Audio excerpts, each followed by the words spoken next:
It's pretty good. Like, you know, it's very weird when you take a show like that.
Is pretty decent against Pudge just because it's like this long range. Pudge hooks somebody out, remembering somebody of the fissure to just break up the fight, and then also Pudge tends to like start the fight and everybody groups up and you can kind of counter initiate. Any counter initiator is like 10 seconds remaining. Pudge if played in a way where you're like countering the initiation hook. Juggernaut, good against Clock. Not particularly good against Pango. At least in the laning state. Pango has almost zero way of dying to Juggernaut unless it really messes. Jug can't just like spin him down like he can. This is an interesting draft from FlytoMoon because they picked this crazy like nutso Pudge hero, but they're picking very stable picks with it this time. Like Venge, Witch Doctor, Jug. Are you ever upset to see these heroes on your team in a pub? They're just regular balanced heroes. And this is not. This is an imbalanced hero. This is literally the second best hero in Dota, and I'm surprised that people aren't. The Gold Snatcher. He's the literal booty hunter in two forms, right? He's just going to try and tap people down. At the same time, he's just going to tap them like a keg and just drain their gold. It's probably one of the most interesting, also frustrating mechanics they've introduced to Dota in the last few years, stealing people's gold. I legitimately consider this hero to be like gambler level stupid right now, this bounty hunter. It's just in the current state of the meta, I think Bounty Hunter is not okay and needed to be nerfed in the previous patch because like everybody was building Midases because with the creep gold changes, there's way less gold on the map, so people will get Midases on heroes that can also use them to fight with the attack speed. But now Midas has been nerfed, gold has been nerfed. Thank God bounties haven't been nerfed.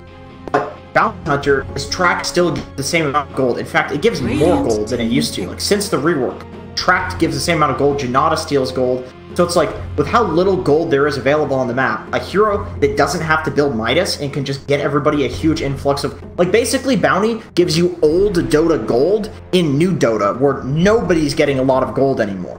And that's like taking a Dota hero and putting it into League of Legends. Take any Dota hero and put it into League of Legends, and it's gonna obliterate.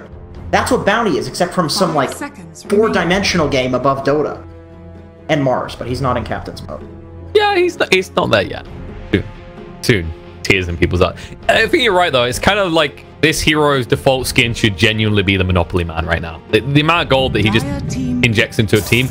And it used to be this weird balance, right? Where Bounty Hunter lineup had to snowball. It just had to. Because you were getting gold influx. And then you could easily start feeding that back. But it's the way at which you just get gold now. You don't have to go for the kills. You can just poke and prod and snatch away so much income for the opponent. Yep. And this fact that you can play bounty support, and with these like pseudo damage items like Spirit Vessel, Vlad's, Drum, you can solo kill supports. You win one fight, you get one item. You win another fight, you get another item. All of a sudden, you're a core. However, another hero that has this the gold from the previous Dota in new Dota is Alchemist, and I think this is a big reason why Alchemist's win rate has gone up. I think this is a big reason why this is a niche pick that we're seeing in pro level pubs who are destroying with. It's because alternate ways to get gold in Dota right now is much better, because Alchemist has not been nerfed. The gold has not been nerfed, but every other source of gold has. So I think Alk is really good. I really like Alk with Pudge too, because we saw Pudge fall off and become a support, but he was still making space, right? So it makes a lot of sense to pick Pudge, who is going to fall off and become a support, when you have an Alchemist that you're making space for, and it's like you don't need to be a core on Pudge when you have an Alk on your team, especially Alk Jug. Like, they have enough carry potential, right? They have 3 supports in this game, and it's fine.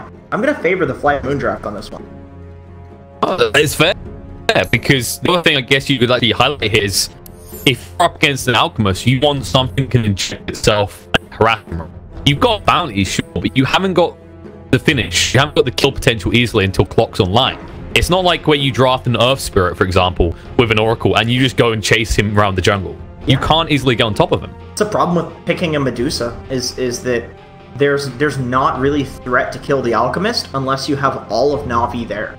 You're probably going to need Pango with his ultimate, maybe a Javelin. Like you said, you're going to need the Clockwork to have some farm, probably use the hook, have Bounty scout him. Like, you have to commit a lot going on this Alchemist, but I don't know, I have faith in Pudge's ability to create space. Like, if there's one thing that this hero does well, it's act like a complete maniac running around the map and just getting people to run at him. Like Pudge is the best to pick with an Alchemist. Fair point. Navi definitely put themselves in a greedy scenario by picking up that Medusa, and funnily enough, prepare for battle. Last time I saw Alk, it didn't work out. Like, I've seen it a few times in the Dreamland Major, it didn't have a great win rate there. 1号位选择这样场景走去中，然后 Magis 可没多少，然后选 willing to transition it. Right, it's like in competitive, it's a lot easier to orchestrate a smoke gank into the Alk's jungle, whereas in pubs, nobody's really going to group up and do anything, so Alk just kind of gets to free farm. But I guess in this scenario where you have a Medusa on the enemy team, maybe that's why they think it's a good pick here, because it's hard to orchestrate a rotation with Medusa when you want to be the one farming.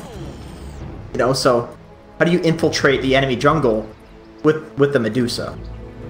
It's also the way Medusa, like, if you draft a Medusa, you definitely feel better about, as a backup plan, being Dire side. Like, if you're Radiant side, you feel like you're going to have to come out the lane swinging because you get that initial advantage of the close creep camp in the mid. But after that, it's not as efficient to just farm that Radiant triangle as it is the Dire triangle. Yep. It is the glorious. They honestly, if there's one thing they need to change just because it's been that way for so long, it's... The battle and probably begins. Something with bounty runes. Oh, Blizzy. He's just snatching the runes away from Yoki in the top. Yoki has the flesh heap level 1 once again, so, you know, he's healing to full HP with the harass. No fear bot lane. Yeah, he's going down. Nice rotation from Navi. They get themselves rune advantage and they get a kill. Yeah, that's really bad for Windstrike, because this is an aggressive tri-lane, so losing First Blood in aggressive tri-lane is really bad, because it means Navi might get level 2, or they do. Neko's actually TPing right up the top. They're doing a rotation. They want Medusa versus the Pudge. And by the way, they're doing a BH mid. Yeah, that's someone we didn't actually get a chance to highlight, is the Bounty Hunter mid, just instantly looking to snatch gold away from the Alchemist, stop any ramp up. Yeah, and it makes a lot of sense because this is a Spirit Vessel builder too, so you can get an early Spirit Vessel and kill the Alk. There's a timing where you need to kill the Alk before he gets a Manta Style with the Spirit Vessel, but a lot of the time on a supporter and offlaner, Alk actually farms the Manta Style before you get the Spirit Vessel, so he's a lot harder to kill. So this allows for that timing where they can kill the Alchemist. I really like this laning setup that they have from Navi. Definitely instant punishment as well, because I think the kind of comparative here is Alk on the Radiant versus Dire side. In these early levels, better to be Radiant side. If he's on the Dire side, you can punish any attempt to greedily farm jungle and lane, because because it's so far away. Yeah, that's true. You can't just sit in experience range for the mid lane while also jungling. Honestly, it's nuts that you can do that. I think that's something that's probably going to get patched in the future. Yeah, it was very indicative of a lot of Alk and Medusa games when they first made that change. It's like, okay, these Medusas seem great on Dire side because that triangle, but then they were instantly getting better value. When the first release of patch and everyone's spamming Wraith Bands, yeah, it was just so much better to actually Wraith Band. Big one.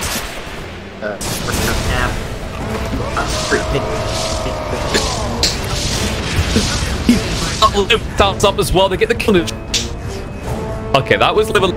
I'm serious. It's 100%. I don't like them being accessible like that. It's just an insane booster to the Radiant side, which already has a huge advantage with the Roche Pit. Right. I think I think that it's cool to have it for like a little while just to see what happens. But after we've had a few patches of it, it's time where it's kind of like, all right. We can change this now. This is a little, because in every single game, Radiant mid laner is just, it's so much easier to play Radiant. At least in PUBG. And deceptively, it's kind of ending up that way right now, because look at the CS. Okay, Alk has a huge advantage. Look at the net worth. Not that big actually. He's losing most of his gold to crystallize. Yeah. It's like he's just ramming a funnel in his own throat and forcing Iceberg to feed him. Yeah. Although Crystallize is having to funnel salves down his throat too. He's taking all that out. Pretty rough for him. He'd pick up an Orb of Venom as well, just to try and snatch extra gold. Point here as well is Iceberg has to keep funneling out regen. It's not a one-way war where you're just basically winning an attrition battle. They're both suffering in terms of actual items being picked up because of the salves, because of the tank. I feel like this is a common thing in the mid lane these days, where you both just pressure each other and then buy a regen, and neither of you are really farming. Kind of like, all right, let's agree to disagree here. We'll both just farm. No gentleman's agreement. Right. I think you favor your Alk if that's. No fear. Taking a lot of damage to the top. Neko chasing him down. Doesn't have the mana for the cogs though. Magic Missile come out just to make sure Clockwork can't do anything more. Medusa chased away by Yoke.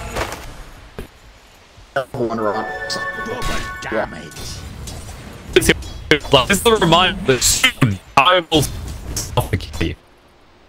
Dude, I just love you here.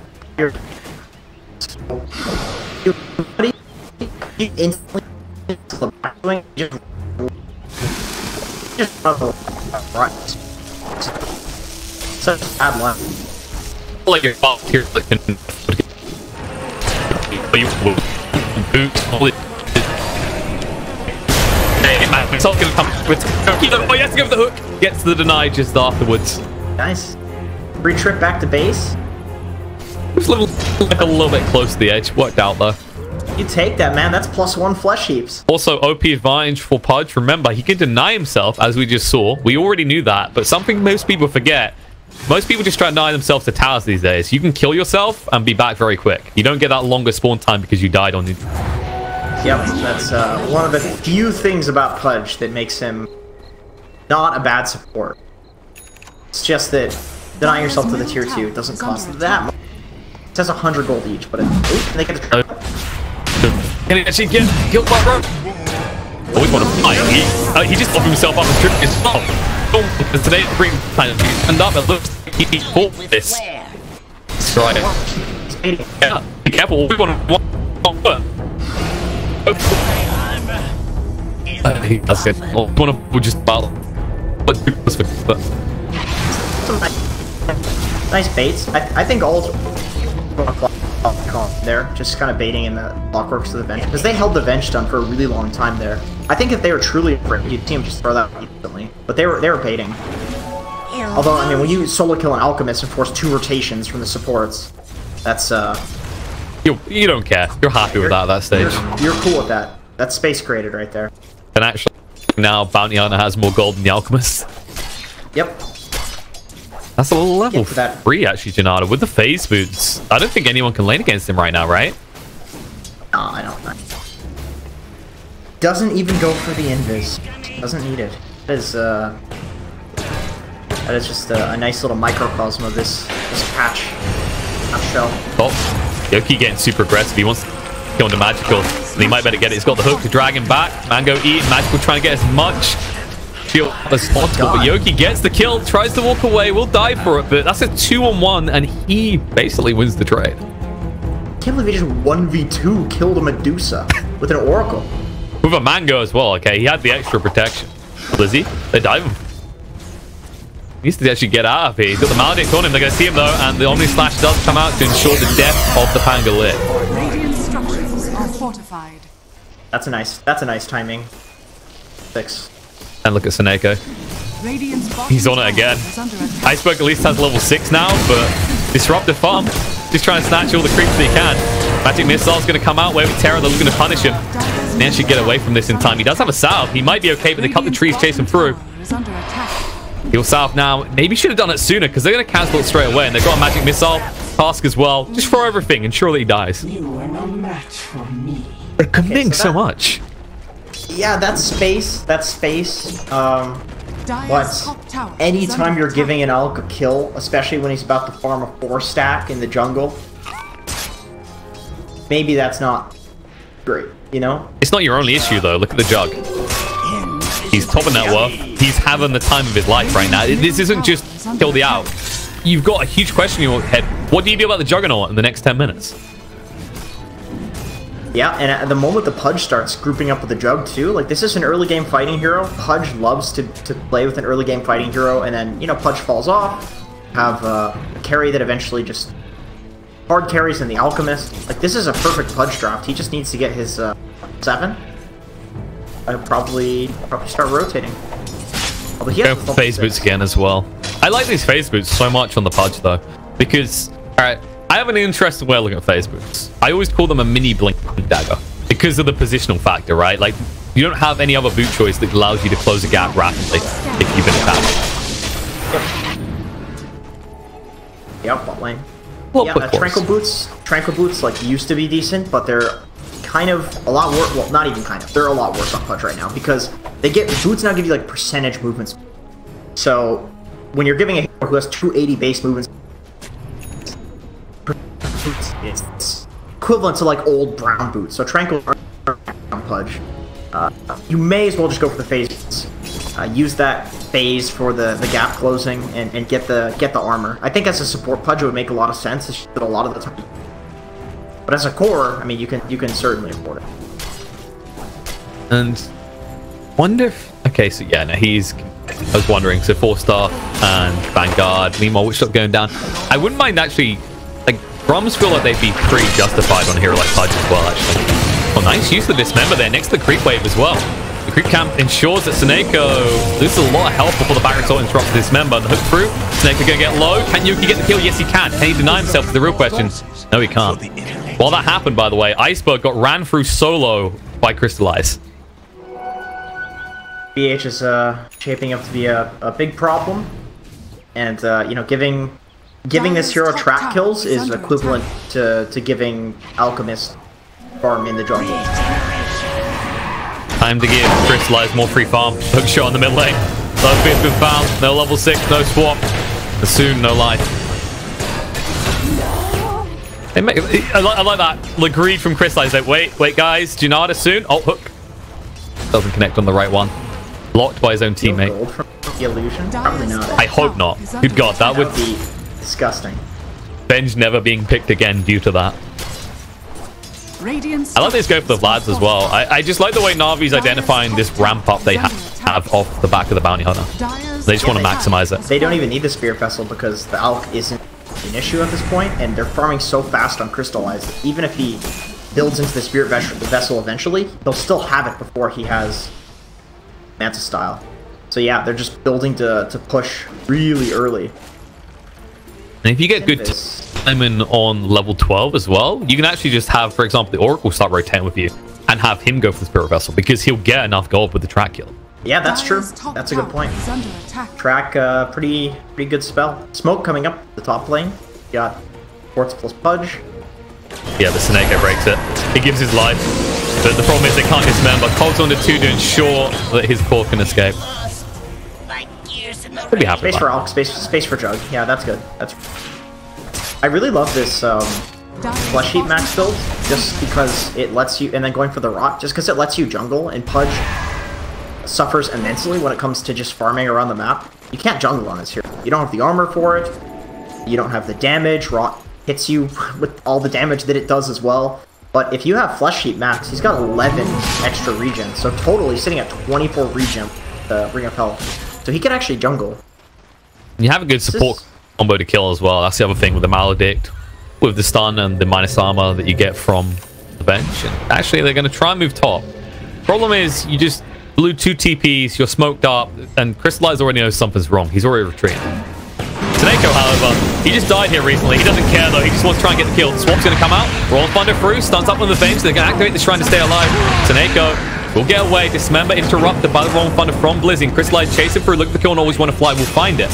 Then turn around, come back towards this. Crystallize going to back up. Arc does still have the Omnislash to work with, but starts off with the spin with the Blade Fury. Magic Missile on the Clockwork, but he has got the Cogs to protect himself. And Yoki just trying to zone the rest of the team out. Omnislash on the one. Does get the kill onto the Clockwork. The Swashbuckle through. Silence up and kill off the Pudge. He has no easy way out of this. All that, and look at the lack of kills. 1 for 1. Or 2 for 1, rather. Witch Doctor's just spawning a little bit too quick.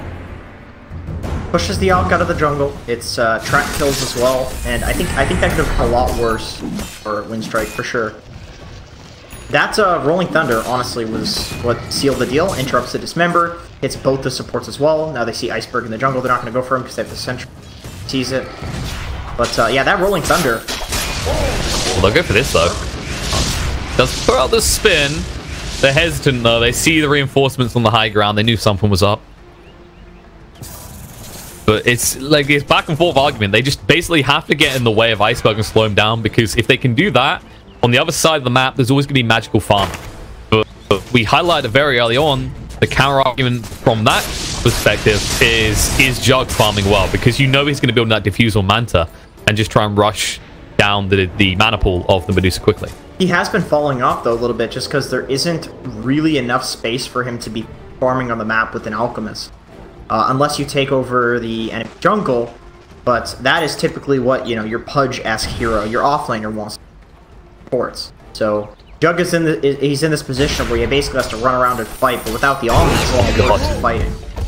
A moment of silence for Witch Doctor, who just lost half his HP to a single Janata. I was gonna say, poor fellow. But like, highlight that point, it's a fair one. They have to get that jungle, but you can see the sentry priority, making sure it's covered, making sure there's no easy approach. And we saw what happened when they move in this area as the Bounty Hunter, the best hero to punish that sort of aggressive move into the Radiant jungle. No fear, down half HP. In trouble. Gonna get low. Rolling Thunder's coming through, though. Swap out, trying to protect the swap back again. No. You're gonna lose the bench already. They activate the Stone Gaze pretty far away. Chasing is gonna force Arc off and away from them. Iceberg holding his ground on the high ground. Dismember comes out to Pangolier, separating him from the rest of his team. Stun from Iceberg. Blown out on the Bounty Hunter. Secures them the Bounty Rune. They won't find anything else. The False Promise keeps Pangolier alive. What a Rolling Thunder. Honestly, Blizzy has been destroying in both of these games. Like, first with the Kunkka, like, he's not doing damage in either of these games. He's just controlling the fights using his stuns, like the double torrents, Rolling Thunder. In both of these fights that we've seen go really well for Navi, he's been hitting like 3 or 4 people with the Rolling Thunder 2 or 3 times, which is a huge impact when you have damage on your team. Crystallize is doing all the damage they need. They don't even need Magical to do damage at this point. Crystallize does it all. Yeah, we'll just have them covered later. And look where Magical is now second in terms of net worth. And where's that Jug? 2k behind him. Still doesn't have the Manta completed. And after that, he still needs the Diffusal before the Medusa actually cares about him. Yeah, and then Medusa might have a Butterfly at that problem. That's the problem when your map is limited by an Alchemist. Alk plus any, you know, traditional carry is very greedy. You usually need to get a couple of early towers if you want to sustain. You think one of the gold you need for that? I feel like one of the big problems with picking Alk at the moment is the type of carries that are actually viable. For example, something like Chaos Knight isn't really being played in the carry position, but is an example of a hero that doesn't need huge amounts of gold to get relevance in the mid game. Oh yeah, no, I totally agree, and I think Jug can sometimes be that hero. But with the nerf to Omni Slash, where the cooldown is now longer, so you can fight a lot less, Healing Ward is a lot worse, general, like this hero is still good, you know, but I think a large part of the reason that he could fight in the early game was just because he's generally a good hero. Whereas something like a Chaos Knight, you kind of have to fight in the early. Middle tower is under attack. It's what the hero does. He doesn't farm.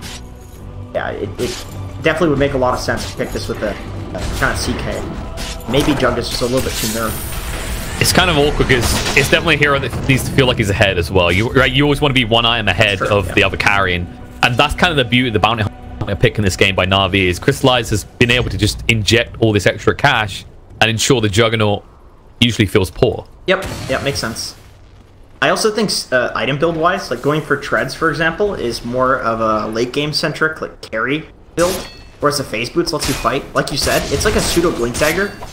So if you're fighting and you have this pseudo blink dagger gap close, you can kill the supports. You can be way more useful in the fights, and you're tankier too. He's kind of playing as if he has a Battle Fury, just out the side lane. But even Alec, it's supposed to be. Oh, hook shot. Speaking of the Alec, they find him. Nice swap out coming in from both bit. He'll give his life for this. Wrong fun. Interact with Pangolier. Can't get it out just yet. Just going to back up. Already on the high ground. They don't even kill Nanofair in the end. He might take out the Spirit Vessel. Going to be close, and it will be a cigar. They get the kill. There's an adorable tempo of his owner, and he's like, I will live. The one tick of Urn, yeah. This is same thing that we saw last game. There's like nice swaps, really nice hooks out, but when you're just using all of your spells to run away from your opponents, you're not really getting anything. Just losing Dota, but losing it less. Generally in Dota, you want to be the one that's actually making moves. That's dictating the tempo of the game, as opposed to just responding to what the enemy team is. So when you have Pudge Venge on your team, loud and swapping out, it's a sad life. Although you do have an Alchemist, so playing defensive isn't that bad, but you're playing into a Medusa, the Bounty Hunter, like you said, is injecting so much gold. It changes the whole dynamic of the game. It's not just a regular Alch game.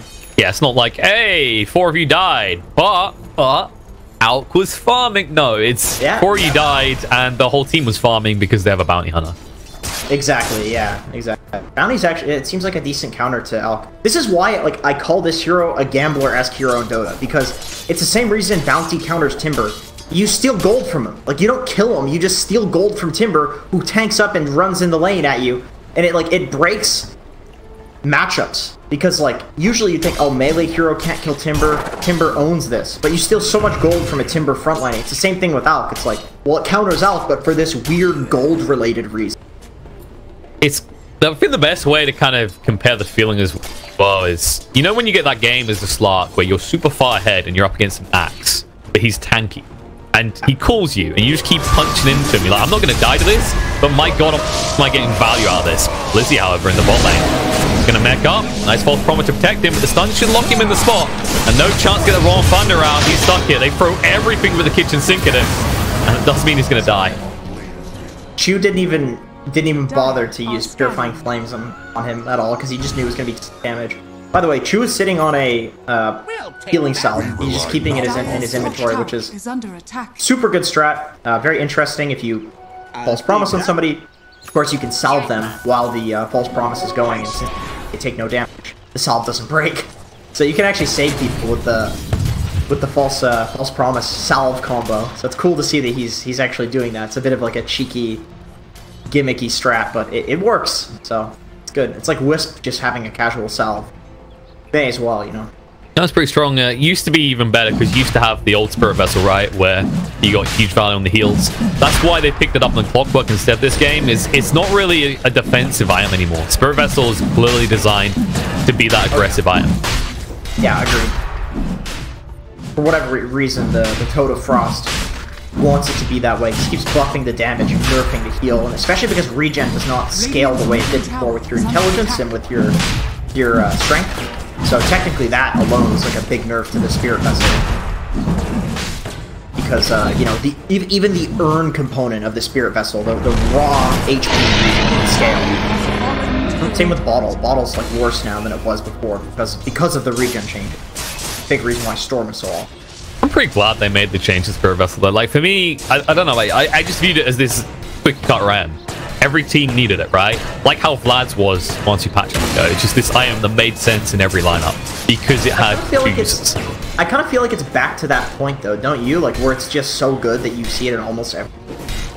Yep, that's fair. On like a support, you look at you go, okay, it's going to tank me up. It's going to stop any good regen on a hero. We have to have this. Right. We're like in this meta of pseudo utility damage items like the Vlads, Helm Dominators, you know, Guardian Greaves on damage heroes like SF, Queen of Pain. It's this like mixing damage with also utility items and fighting, which makes sense like in an early game fighting meta to build items that do these kind of like dual aspects where you're not just building into, you know, pipe or something like that. It does feel like it invalidates AA though. But this has been always my biggest worry, is just Ancient Apparition feels kind of pointless because you can build an item that basically does what you're trying to get out of it. Crystallize abort. BKB activated. He doesn't want to be stunned. Instead, Iceberg will be. Raw Fun is being charged up. The thing about coming in, Dismember's going to be there, but they're in trouble. They're forward, trying to do damage. Nice save going on the Crystallize. Make sure to stay alive indefinitely with the false promise. And now they turn around. Look at the kill the punch. They already got killed it out, and now the Omnislash through. Snakeo's going to fall.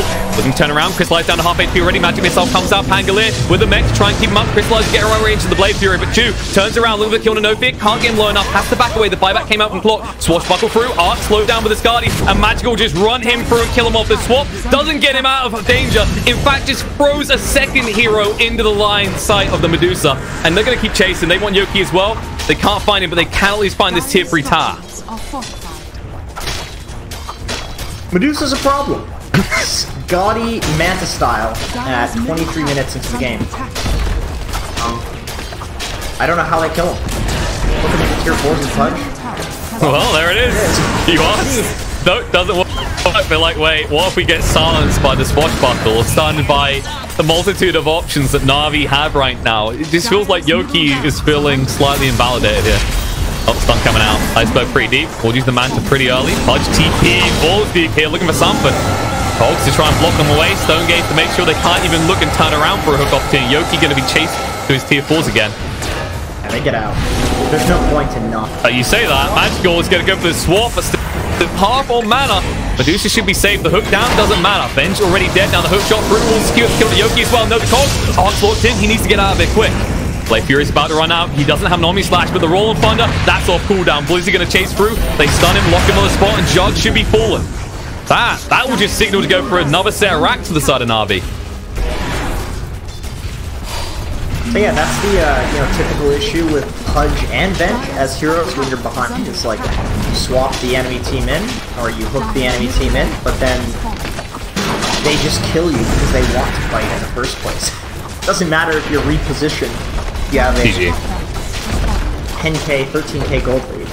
You know, so I think the big story of this game, when you think of that combo you're talking about where they just want to swap people and then want to drag people in, it's not, oh god, the Medusa, they swap the Medusa and they can't kill her. It's not this bounty hunt is pretty tanky. It's even if we weren't this stage when Navi ran out of the laning phase so strong, you're still up against a lineup that has an Oracle that will always save with the false promise on whoever you swap into the mess. Pretty good counter.